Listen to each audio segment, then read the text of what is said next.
junto com essa inveja amargurada, esse descontentamento por ser contestado, a pessoa fica incomodada, a pessoa expressa isso, a pessoa traz isso para fora. Além disso, Tiago fala também de um sentimento faccioso. São relações próximas ali, elas estão intimamente ligadas. Um sentimento faccioso ou uma ambição egoísta.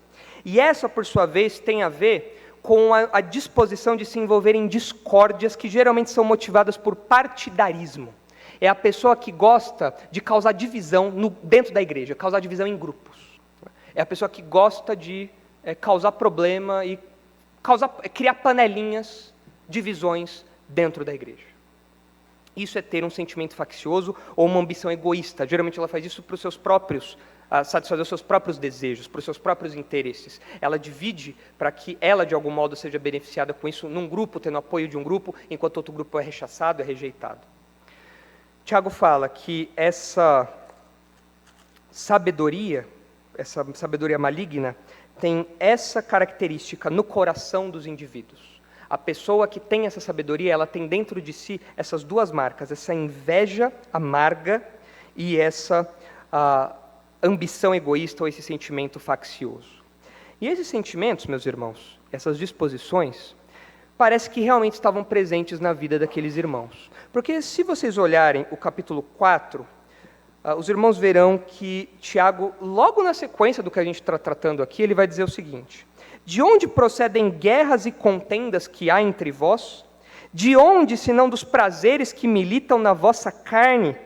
Cobiçais e nada tendes, matais e invejais e nada podeis obter. Viveis a lutar e a fazer guerras, nada tendes, porque não pedis. Ele continua o seu argumento, mas ele parece retratar aqui qual era o problema daqueles crentes. Eles viviam em pé de guerra, e parece que essa não era apenas um problema, não era apenas uma ameaça, não era apenas um problema daqueles crentes para os quais Tiago escreve. Se os irmãos olharem em 1 Coríntios capítulo 3, os irmãos verão que esses mesmos problemas, que esses mesmos sentimentos estavam lá, na igreja de Corinto.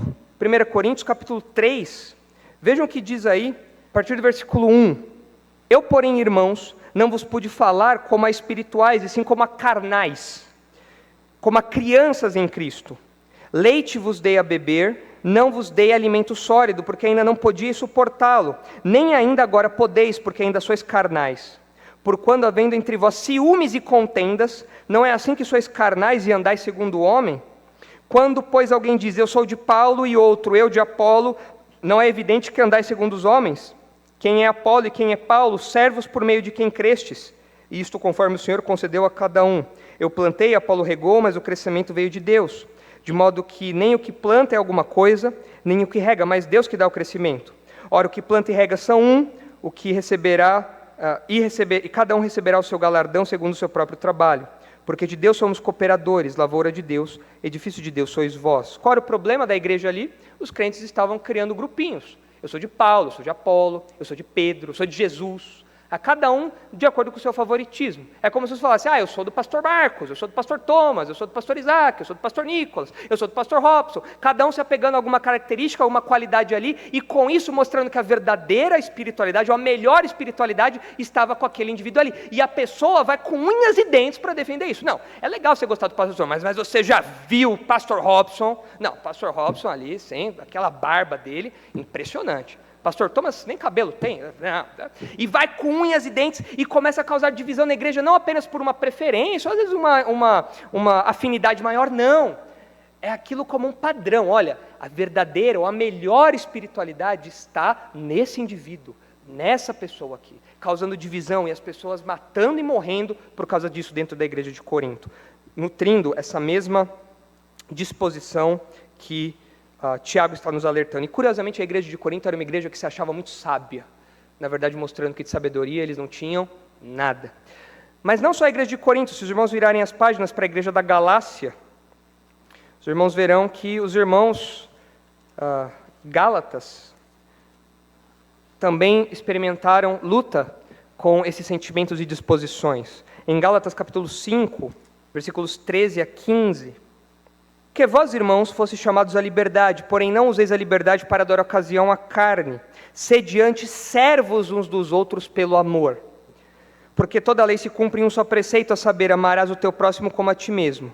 Se vós, porém, vos mordeis e devorais uns aos outros, vede que não sejais mutuamente destruídos. Eles, no seu convívio, se odiavam, se mordiam, se destruíam, ao invés de servir uns aos outros, movidos pelo amor.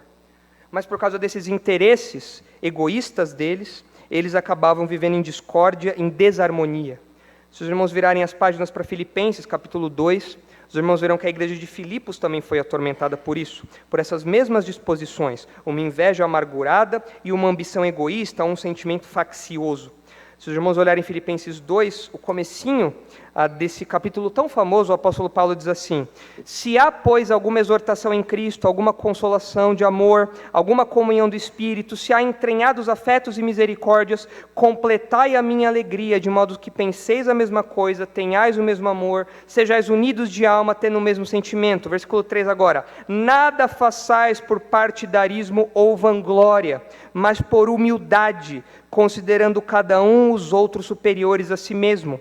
Não tenha cada um em vista o que é propriamente seu, senão também cada qual é dos outros. Daí dos versículos 5 até o versículo 11, ele dá o exemplo do próprio Jesus, falando que Jesus, mesmo sendo Deus e habitando em glória eterna, se fez servo. Ele se colocou numa posição humilde, e os filipenses deveriam imitar isso de Jesus. E aí, no versículo 14, o apóstolo Paulo fala: fazei tudo sem murmurações nem contendas. Não vivam brigando, não vivam com esse espírito faccioso, essas dissensões, essas brigas, essas picuinhas.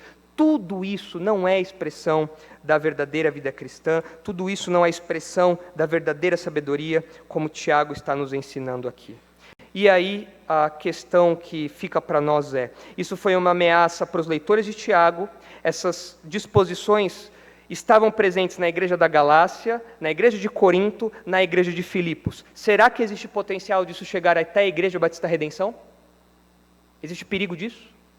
Existe uma real ameaça de que uma inveja amarga e uma ambição egoísta tome os nossos corações, de modo que nós caiamos nos perigos indicados aqui?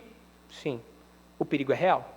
E é por isso que nós temos que nos avaliar e ver a minha conduta tem sido uma conduta marcada por uma inveja amarga e uma ambição egoísta, um sentimento faccioso. Se você olhar para a sua vida e perceber isso, você está tendo uma sabedoria que não é a sabedoria divina, é a sabedoria maligna. Ela está marcando a sua vida, é um modo de pensar que não tem nada a ver com a sabedoria divina.